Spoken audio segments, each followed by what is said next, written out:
It's great that we have these long evenings to fly at the moment. However, not so great that due to the coronavirus pandemic, many airfields that might otherwise remain open late aren't doing so. So I'm having to find interesting trips to do that don't involve landing away. One I thought of doing was to go over my old haunts. My son went to university in Bath and I went to Bristol, so I thought I'd fly over them to see if I could recognise any of them from a very different perspective.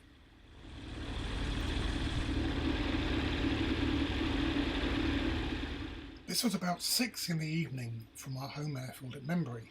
There was virtually no wind, absolutely perfect flying conditions. I've recently started mounting a GoPro on our left wing strut, as the visibility is much better than the cockpit, although I'd ideally like to run 2 cameras so I can also get a cockpit perspective with proper audio. The GoPro is on a swivel mount, so I can point it straight ahead, like I have here, or rotate it by 30-degree increments so I can, for example, point it straight at the pilot. Great for flying with outdoors.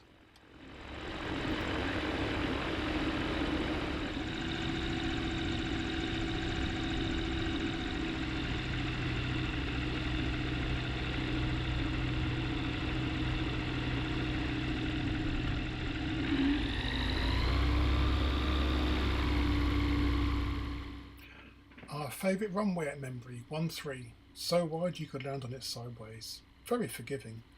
And also great for practicing fan stops and dead sticks, especially when one is trying to work towards a Calibri silver badge, lest one's wife get there first.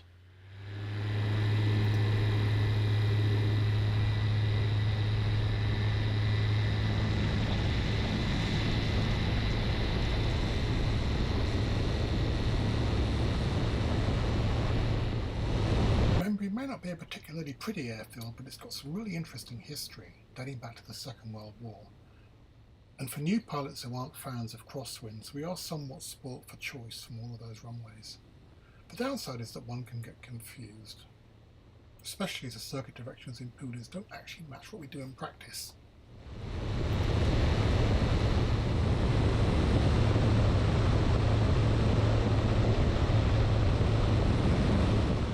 So as we turn west towards Bath and Bristol, here's what I'd planned. When I say plan, it was of course done over many hours, with detailed calculations, alternate airfields, weight and balance, fuel plans, all that kind of stuff. Just like I'm sure we all do in a microlight that doesn't seem to use any more fuel than my car, around 12 litres an hour. Okay, it doesn't go very fast, but you get a better view this way, and you get to learn the meaning of patience as well.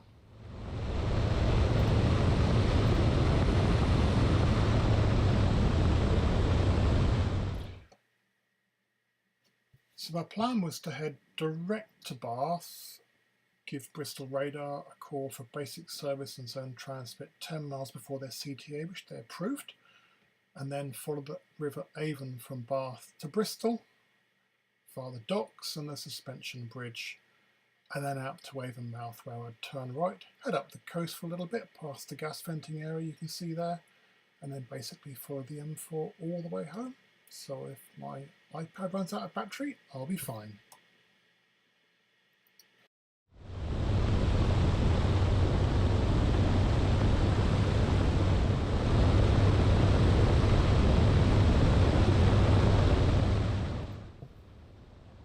In the distance there we can start to see a big hole in the ground, which is Bath. Looks rather like a huge crater, to be honest.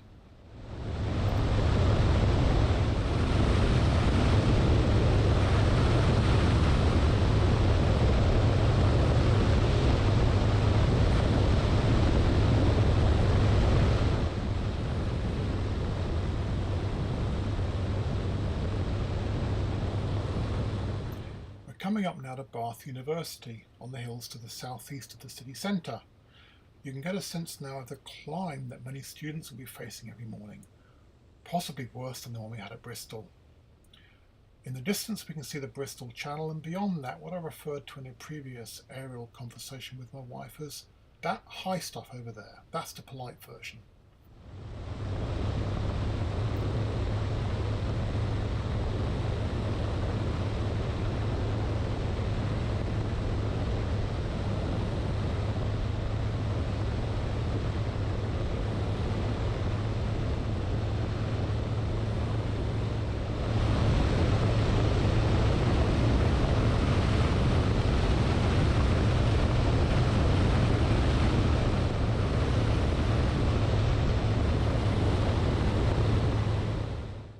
We're over the city centre now, heading west-northwest, looking to pick up the River Avon, which is pretty narrow at this stage, so hard to find. We're getting some interesting thermals rising up from time to time. I was at an altitude of about 2,500 feet here, so not quite yet in the Class D, but I would be glad of the clearance from Bristol radar to enter later on when it came to crossing the suspension bridge and the downs.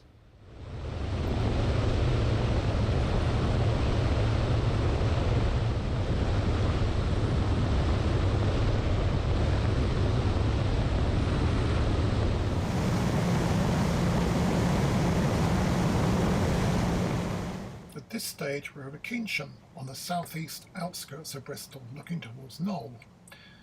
In the distance we can make out Avonmouth on the coast, and ahead of us is the city centre. Although it would be really nice to make a low pass over the city centre, we're not going to, as we need to be able to glide clear in case of engine failure. Shame.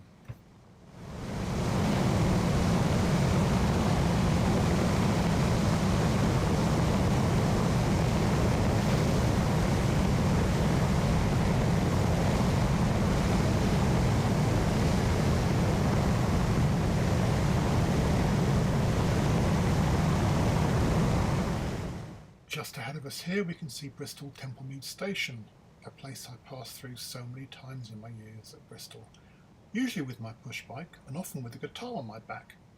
We can also see the River Avon clearly highlighted with the evening sun, looking absolutely lovely. It shows us the way to the suspension bridge where we're going next.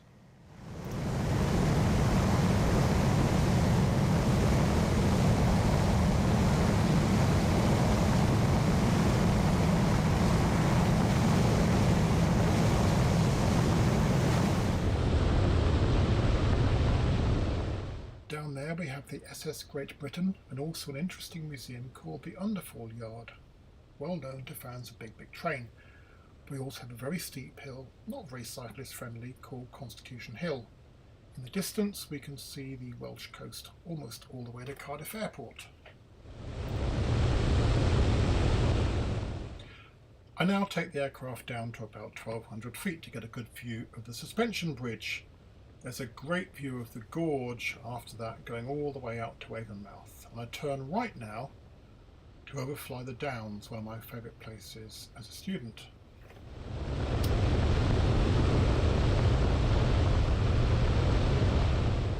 I'd been asked by Bristol radar to let them know when I passed a bridge, so I now do that. They then asked me to keep the squawk code and let them know when changing frequency.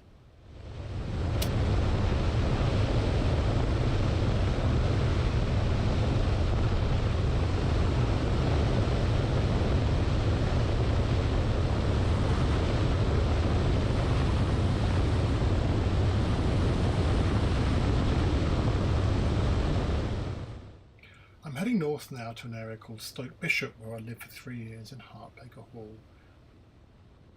We'll shortly be able to see Wills Hall and Hartbaker at the bottom right of the picture.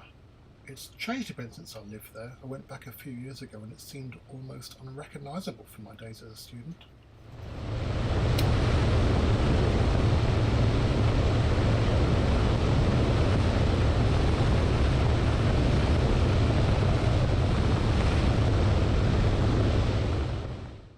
We're now turning back to the northwest to follow the Avon out to the coast, roughly towards Portishead. It turns out I've been really lucky with my timing. The evening sun is lighting up all the water, making it really easy to see.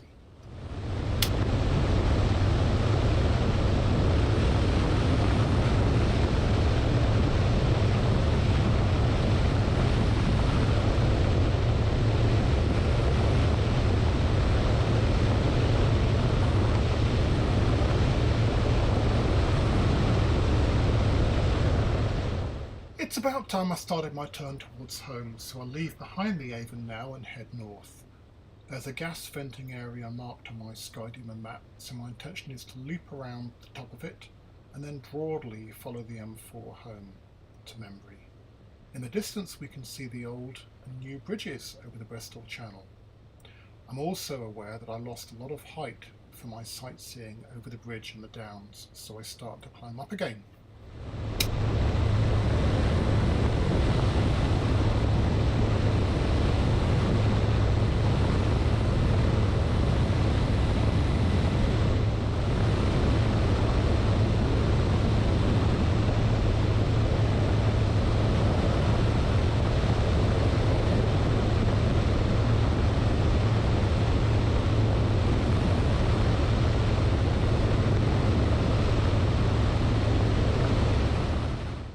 can now see below us Severn Beach, the end of a small branch line that runs out from Templemead Station that I once visited a long time ago.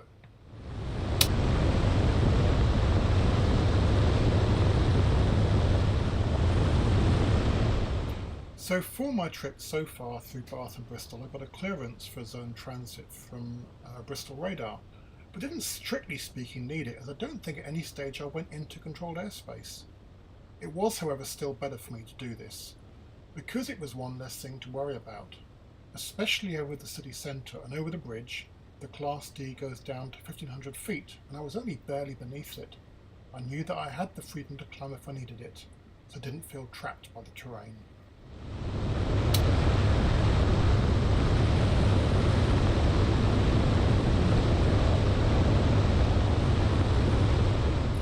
For those into their trains, I'm omitting nothing here, we can see here the main rail line from Bristol Parkway entering the tunnel that takes it over to South Wales.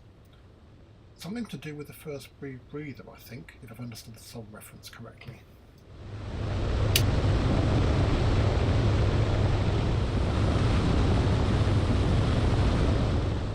That very pretty junction down there is the M4-M5 junction. I'm not saying I'm OCD, but I do appreciate its symmetry. The M4 dips a bit to the south here, we'll just carry on east. At this point we say goodbye to Bristol radar and hello to London Information to look after us on our trip back east.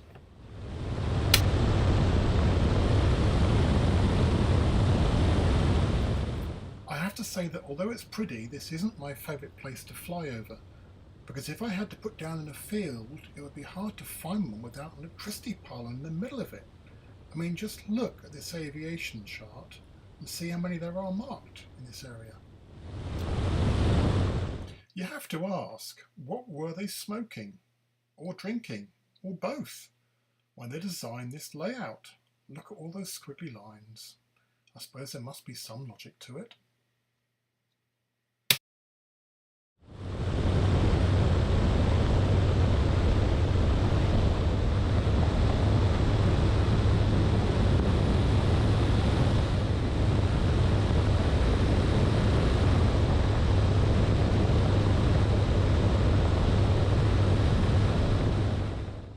After a few minutes, we come across those well-known locations of Nibley, Engine Common, Yate and Chipping Sodbury. No, I'd never heard of them either, to be honest.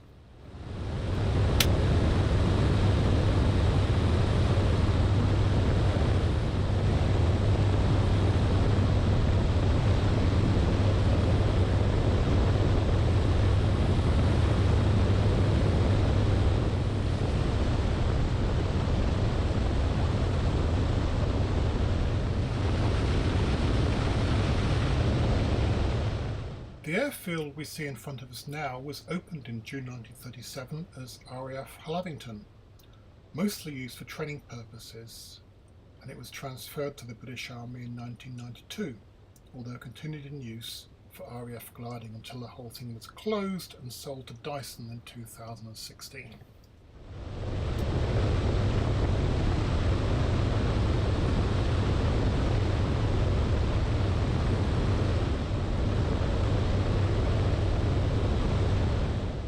Regrettably, my GoPro battery will shortly be running out.